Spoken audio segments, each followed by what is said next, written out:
جب ایوب علیہ السلام کی بیوی نے انہیں اللہ سے دعا کرنے کو کہا تو ایوب علیہ السلام نے پوچھا کہ ہم نے خوشحالی کے کتنے سال گزارے؟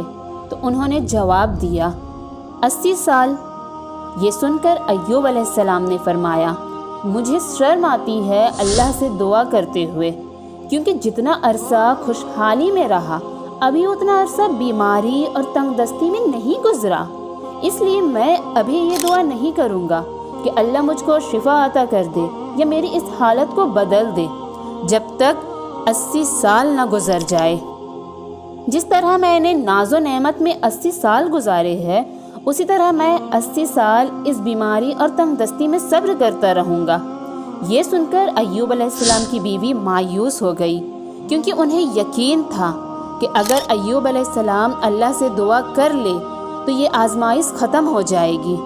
اب نوبت یہاں تک آ گئی کہ لوگوں نے ایوب علیہ السلام کی بیوی کو کام دینے سے انکار کرنا شروع کر دیا، اس ڈر سے کہ کہیں ایوب علیہ السلام کی بیماری ان کی بیوی کے ذریعے انہیں نہ لگ جائے۔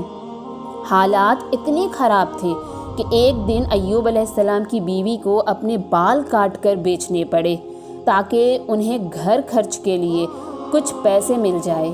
یہ دیکھ کر ایوب علیہ السلام کو بہت تکلیف ہوئی اور انہوں نے اللہ سے دعا کی کہ یا اللہ مجھے بیماری لگ گئی اور تو رحم کرنے والوں سے زیادہ رحم کرنے والا ہے، مجھے آزمائش نے آ لیا ہے اور تو ارحم الراحمین ہے، میری حالت کو تو ہی بہتر جاننے والا ہے۔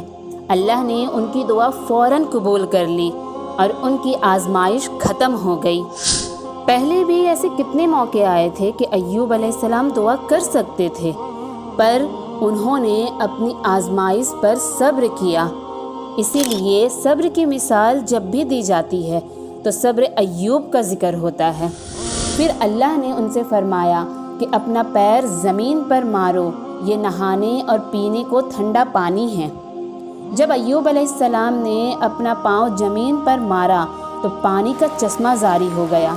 جب انہوں نے اس پانی سے غسل کیا تو ان کے جسم کی باہر کی بیماری ختم ہو گئی، اور جب وہ پانی پی لیا تو جسم کے اندر کی بیماری بھی ختم ہو گئی۔ ایوب علیہ السلام پھر سے صحت مند ہو گئے جیسے پہلے ہوا کرتے تھے۔ آگے کی واقعات آپ کو میری دوسری ویڈیوز میں ملے گی انشاءاللہ۔